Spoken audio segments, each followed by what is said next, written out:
두 번째 챕터 시작하겠습니다. 분노사회.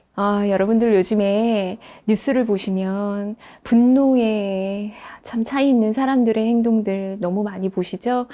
마스크를 왜 안 꼈냐라는 말에 버스 기사를 때리거나 여러 가지 난동이 많이 부러지는 그러한 상황들 많이 보시죠? 이 분노의 사회, 분노의 상황 속에 우리가 정말 어쩔 수 없이 갈등을 많이 겪게 되는 것 같습니다. 그리고 특히나 상담소에 오시는 분들은 대부분 관계 안에서의 갈등의 문제를 가지고 오는 분들이 대부분이다라고 저는 느껴집니다. 아무리 일이 어렵고 바쁘다 하더라도 사람이 나에게 주는 스트레스만큼 강한 스트레스는 없는 것 같습니다. 직장에서 내가 느끼는 주된 감정은 무엇인가요? 여기에서 나의 갈등이 보여질 수 있고요. 알아차려질 수 있습니다. 직장에서 느끼시는 주된 감정 무엇인가요? 외로움인가요? 화남인가요? 짜증남인가요? 직장 내 갈등 몇 가지를 좀 가지고 왔습니다. 네, 팀장님은 야근각이죠? 네, 늦게까지 일을 하려 합니다. 그런데 막내는 칼퇴각입니다. 6시 딱 언제 되는지 5시 58분이면 벌써 짐을 싸고 옷을 입고 있습니다. 6시가 되는 순간 컴퓨터를 끄고 저렇게 뛰어나가죠. 여기에서 가장 어려움을 크게 당하는 분들은 바로 한 30대 후반과 40대 초반의 분들인 것 같습니다. 중간에서 저 위에 리더를 맞추기에 자기의 몸은 축나고 그 일을 함께 해줘야 될 막내는 집에 가고 없습니다. 그래서 이 중간 관리자급, 팀장급, 네. 웃으면서 살 일이 거의 없는 거죠. 네. 이렇게 직장 내의 갈등은 참 우리의 마음을 좀 어렵게 합니다. 또한 동상이몽입니다. 나는 무언가 무슨 말을 하고 있는데 아무리 얘기해도 다른 사람은 알아듣지 못하고 있지요. 그리고 무슨 얘기를 하는 거야? 라는 모습으로 나를 쳐다봅니다. 이럴 때 참 답답함을 좀 많이 느끼시게 될 거죠. 직장 내의 갈등뿐만이 아니라 세대 갈등, 젠더 갈등, 지역 갈등, 이념 갈등까지 우리의 세계, 우리의 사회 속에서 이 갈등은 너무나도 빈번하고 많이 일어나고 있습니다. 특히나 20대의 분들을 상담할 때 요즘 가장 많이 느끼는 것은요, 젠더 갈등이에요. 그래서 늘 언제나 그들의 마음속에 젠더에 대한 어떠한 가치관을 갖고 있는지 살피고 상담을 할 정도로 요즘에는 혐오적 젠더 갈등이 너무나도 많아진 것 같습니다. 이 갈등이라고 하는 것은요, 내가 옳다는 거거든요. 너의 것을 수용하기 이전에 내 것이 옳다는 것을 자꾸 말하고 싶고, 그것이 상대방도 마찬가지로 내가 옳습니다 라고 얘기할 때 우리는 강하게 갈등에 부딪히게 되어집니다. 이것만 갈등인가요? 내 안에 내적 갈등. 당장 오늘 점심을 먹으러 식당에 갔어요. 중국 식당에 갔죠. 짜장면을 먹을까, 짬뽕을 먹을까, 너무 갈등이 큽니다. 뭘 먹을까? 이 내적 갈등. 이거 내적 갈등을 해결하는 것도 쉽지 않죠. 그래서 짬짜면을 개발한 분을 정말 저는 대단하다고 생각합니다. 우리 한국인의 갈등의 수준을 너무 잘 알고 있는 분은 아닌가라는 생각이 좀 들고요. 개인 간 갈등은 나와 타인하고의 갈등입니다. 뭔가 이념이 맞지 않고 생각이 다르고 내 감정을 건드렸기 때문에 또 너와 나는 다투게 되어지는 이 갈등 속에 있게 됩니다. 이 갈등이 일어나면요, 우리는 짜증이 막 납니다. 여기에 만약에 몇 분이 이렇게 앉아서 제 강의를 이제 듣게 된다면 짜증이 뭐라고 생각하냐고 너무 질문하고 싶습니다. 지금 화면을 통하여서 보고 있는 분들 한번 마음속으로 생각 한번 해보시겠어요? 짜증이 뭐라고 생각하세요? 네. 내 말을 잘 안 들어주는 거? 내 몸에서 이 여자분처럼 불이 나고 있는 거? 예. 짜증이라는 것은 지금 내 몸이 나에게 보내는 신호입니다. 예. 네가 지금 갈등 때문에 힘들구나. 네 마음이 지금 너무 힘들구나 라고 얘기하고 있는, 더 이상 가다가는 큰일 날 수 있어 라고 말하는 내 몸이 나에게 보내는 신호라는 것을 알아채고, 그때 우리는 무엇을 해야 되냐면요, 스탑 해야 합니다. 예, 스탑 하면서 더 이상 그 감정이 밖으로 나가거나 아니면 나를 침범하여 나를 불태우지 않도록 하는 것이 무엇보다 너무 중요합니다. 이제부터는요, 저와 감정 여행을 좀 시작해 보실래요? 네, 갈등은요, 내 마음에 특별히 여러 가지의 감정들을 막 건드립니다.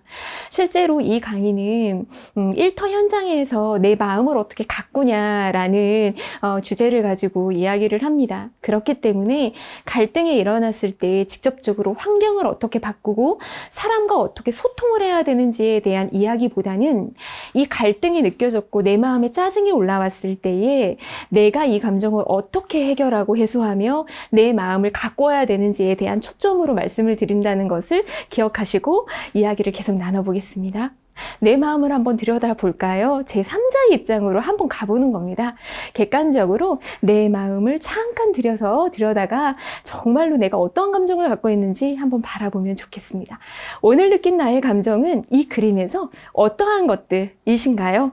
여러 가지 경험들 하셨죠? 짜증나고 또 행복할 때도 있었고 어이없을 때도 있었고 무슨 말을 하는지 난 그냥 무시할래 라고 눈 감고 있는 표정이었을 수도 있습니다. 오늘 느낀 나의 감정, 그것에 갈등과 짜증은 혹시 없으셨을까요? 예, 정서적 스탬프라는 용어를 하나 가지고 왔습니다. 이것 또한 교류 분석의 이론에 있는 하나의 단어인데요. 이 정서적 스탬프라는 것은 내 마음에 감정이 쌓이고 빈정이 상할 때 하나, 두 개씩 도장을 찍는 형식으로 내 마음에 이렇게 꼿꼿이 쌓이는 것을 말합니다. 어디 커피숍에 가셨을 때에 커피 쿠폰 요즘에 많이 하시죠. 어느 이제 커피숍에 가면 한 10개의 쿠폰을 찍는 데도 있고요. 어디에 가면 한 5개 정도만 찍는 데도 있습니다. 근데 또 어디에 가면 한 50개까지 찍는 데도 있더라고요. 각각 사람마다 정서적으로 주관적인 쿠폰을 다 다르게 사용합니다. 어떠한 사람은요, 누군가가 나에게 정서적으로 굉장히 화를 나게 만든 거예요. 그러면요, 그 쿠폰에 도장이 빵 하고 찍힙니다. 인간이 어떻게 그럴 수 있어? 라고 느끼면서 스탬프를 빵 하고 쌓는 거죠. 그런데 어떠한 사람은 이게 한 10개 정도의 스탬프를 쌓아야 우리가 그 스탬프를 다 쌓으면 커피로 교환해서 커피를 마시죠. 그것처럼 정서적 스탬프는 교환을 하게 되어집니다. 그래서 내가 10개의 스탬프가 쌓였다 라고 했을 때에 팡 하고 감정을 해소하는 터트림을 쓰죠. 어떤 분들은요, 3개만 쌓여도 쓰고요, 1개만 쌓여도 쓰시는 분도 있습니다. 그러나 제가 이제 노인분들을 상담할 때에는요, 했던 얘기를 또 하고 또 해도 풀리지 않으니 또 하고 하시는 분들을 보면 그분들의 인생의 스탬프는 한 50개, 아니 100개, 500개 이렇게 찍혀 있는 것 같습니다. 풀어본 적이 없고 해소한 적이 없어서 이 분노를 어떻게 다뤄야 될지 모르는 경우들도 많이 보게 됩니다. 스탬프 교환을 이렇게 무섭게 하죠. 평소에 부정적인 스탬프를 많이 모아놓는 경우에 상대의 사소한 반응에도 그 교환을 해보고 막 하고 싶을 것입니다. 많이 참았을 경우에는 굉장히 더 강력하게 교환을 하게 되죠. 스탬프를 모은 후에 교환하지 않는 사람은 아무도 없습니다. 내 마음에 해당되는 그림을 한번 찾아보겠습니다. 이 컵은요, 내 마음입니다. 비어있는 공간은 내 마음의 여유 공간입니다. 한번 A, B, C, D의 컵에서 나는 어떠한 마음인지를 한번 찾아보시겠어요? A와 B라면 A, B는 스탬프가 조금 차여있죠. 그렇기 때문에 여유 공간이 많습니다. 누군가 나에게 더 스탬프를 찼을 때에 그것을 더 많이 차이고 그것을 모아둘 수 있는 힘이 있는 거죠. 대신에 C와 D로 가볼까요? D 정도의 스탬프를 쌓여졌을 때예요. 이런 거죠. 직장에서 이렇게나 많은 짜증과 화를 가지고 왔습니다. 근데 집에 왔더니 내 배우자가 아니면 내 가족이, 내 아이가 찰랑찰랑한 잔에 뭐 하나 턱 얹은 거예요. 그런데 걔한테 쏟을 게 아닌데 그 사람이 확 하고 쏟아버립니다. 스탬프 교환을 타이밍이 안 맞았죠. 어떻게 찰랑찰랑한지 어떻게 알고 그거를 탁 얹었는데 그 사람한테 갑니다. 그래서 이 사회에서 많이 일어나는 게 요즘에 묻지마 폭행, 묻지마 살인 같은 것이 찰랑찰랑 쌓여있을 때 그러하다 라는 것입니다. 우리 한국인들은 이 감정의 억압이 너무 강하죠. 난 남잔데, 나는 크리스찬인데, 나는 이 집안의 장남인데 하면서 계속 쌓아놓습니다. 마음의 식욕이 떨어지는 거죠. 우리가 맛있는 음식을 잘 먹으면 그것이 잘 소화돼서 우리 몸에 좋은 영양분으로 가게 됩니다. 그러나 받지 말아야 될 감정들과 마음들 있죠? 그런 것들은 소화된 후에 우리가 배설해야 하는데 배설하지 못하고 꾹꾹 쌓아두는 것입니다. 그렇게 되면 마음의 식욕이 떨어지고 더 이상 내 마음에 무언가를 쌓기도 싫어하는 그러한 감정들이 일어나게 됩니다. 한국인들 감정 표현 안에서 참 위험한 상태이죠. 우리 감정의 변비를 좀 해결해 봅시다.